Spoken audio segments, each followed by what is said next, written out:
శకుంతలను కణ్వాశ్రమంలో గాంధర్వవిధిని వివాహం చేసుకొని ఒక పుత్రునికి జన్మనిచ్చి ఆ తర్వాత రాజాస్థానానికి వెళ్ళి పుత్రుని గురించి శకుంతల గురించి మరిచిపోయిన దుష్యంతుని రాజాస్థానానికి వచ్చిన శకుంతల తన పుత్రుని చూపిస్తూ ఇదిగో నీ పుత్రుడు అని పుత్రుని యొక్క గొప్పతనాన్ని ఈ పద్యంలో తెలుపుతోంది.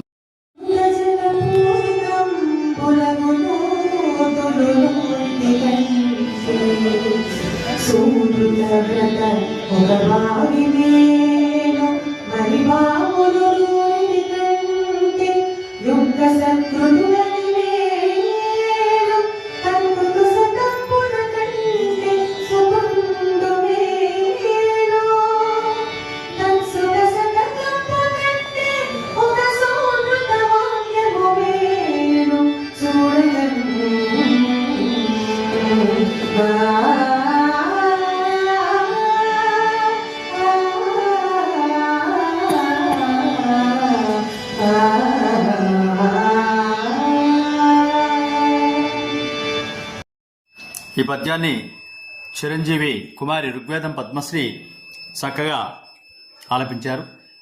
ఇది యువభారతి కార్యక్రమంలో పద్యగాన మాధురి శీర్షికన చేసిన పద్యగానం.